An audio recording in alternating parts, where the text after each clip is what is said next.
Good day, children. I hope you're all safe and sound, and I'm sure you must be very excited as your summer vacations are around the corner. So, before getting into the studies, before going into your studies, children, let me brief you a little about the holiday homework that I have given you. So, children, in the holiday homework, the very first thing that I have told you is I have given you a set of instructions. So please follow those instructions strictly, children.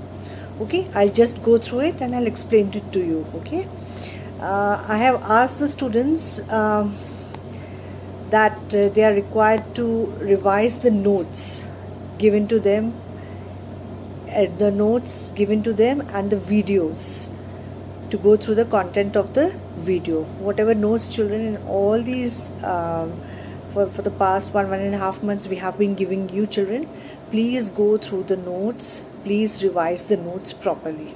Okay, go through the videos also. And as I've told you before, all your doubts, please take a note of all your doubts. The second instruction that I have given you is you have to make a single line copy, children, of minimum 60 pages. Okay, so in that copy only you will be doing your holiday homework. There is no need to make any other copy or do the work in any other copy. Okay, and whatever assignments, children, I am giving you along with the notes, the assignments are being given, along with the videos, the assignments are being given. Those assignments you have to do in your English notebook. Please don't do it in your holiday homework copy. Instead, do it in your English notebook, that is your English copy, the school copy. Okay, your work should be neat and it should be legible. Okay, legible means I can read it. Okay, so your work should be very neat. Okay, and you have to submit your copies, both the copies, the holiday homework copy as well as the English notebook, on the day of reopening. Okay, and one more thing, children, please try to speak in English at home with your parents, with siblings, so that will improve your spoken English. Okay, and second thing is, read as much as you can, whether it is a storybook, newspaper, magazines, whatever. Please do read something. Okay, so my first homework that I have given you is you have to read any 2 storybooks of your choice. Okay, it could be any storybook, English storybooks. Okay, so you have to read 2 storybooks and you have to write about the character that you like the most in those 2 storybooks.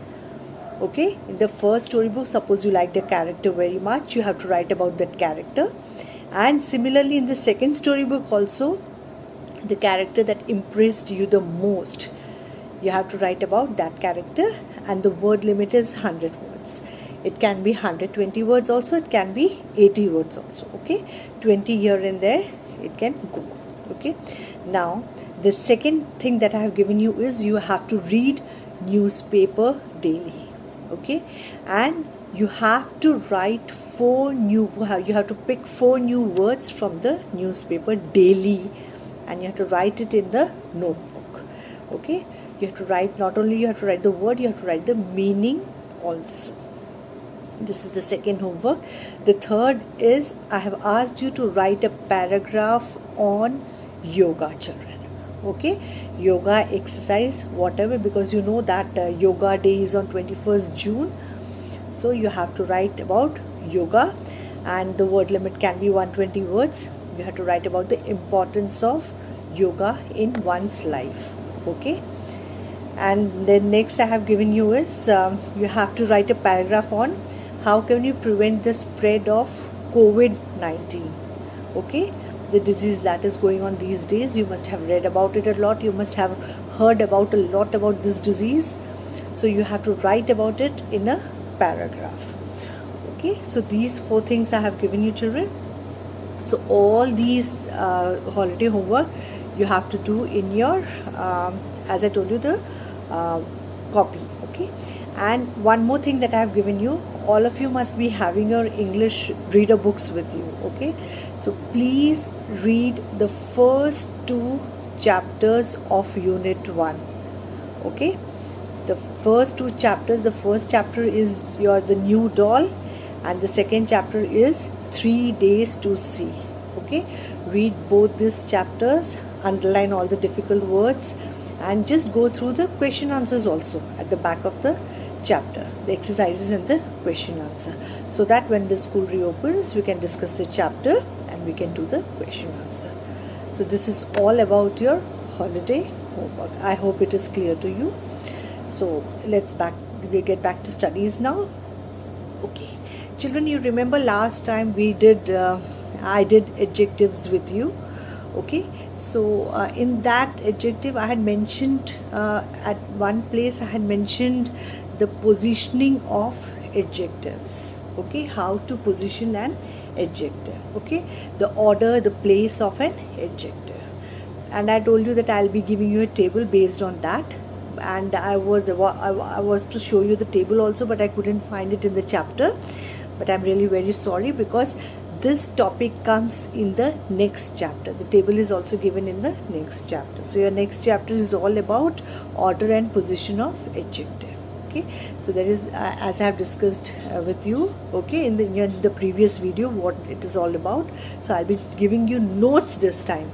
So just go through the notes and do the assignment. Order and position of adjective is nothing, children, but if 3-4 adjectives are given together, you should know which adjective to place first, second and third, like that, okay?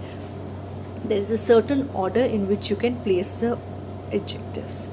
So today I'll be showing, in the video itself I'll be showing you the chapter, I'll be showing you the table, everything, and then you can just go through the chapter and do the assignments accordingly. So this time, children, I'll be sending the notes also, where all these things will be there, okay?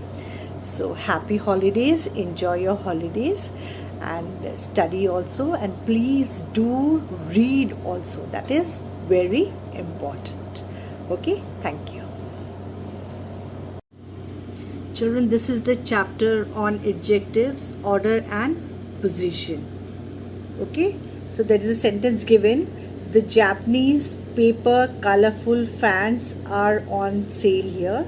So the correct order would be the colorful Japanese paper fans are on sale, okay? So 3 adjectives: Japanese, paper, colorful, okay? So all these 3 you have to put it in the right order, okay? So this was the table, children, I'm talking about. Please do make this table in your English notebook, okay? The very first thing, the opinion will come, then the size, the shape, the age, color, source, origin, material, purpose, and then the noun will come. This is the way you will place the adjective according to their groups, okay? So this table is very important. Please do make this table in your English notebook. And similarly, children, you can see there is an exercise given. Underline the adjective in the sentences. You have to underline the adjectives. And there is one more sentence exercise that use at least 3 adjectives in the correct order. You have to place them in the correct order. For example, the first one is given to you: I like the city of Jaipur because it is warm, ancient and colorful, okay? So the adjectives you have to insert yourself, okay? Now again, you can see here, children, where to use a comma, okay? When there are only 2 adjectives of the same group, okay, you will use the conjunction and. For example, the short and plump man is the owner of the dog, okay? So here the short and plump both comes under the group size, okay? So therefore we have used and. And if there are 3 adjectives of the same group, then children will be using a comma. And if all the adjectives are of different groups, then please don't use any comma. We won't be using any commas between them, or if the adjectives are of the different groups, Okay, if there are more than 2-3 adjectives, never use a comma if they belong to the different group. So these are the examples given, children, and accordingly you will have based on this you will have a exercise here. So that's it in this chapter. Very short chapter, very easy to understand. I hope you have understood, children. I'll be giving you notes also, so that will become more clear to you. Okay, thank you, children.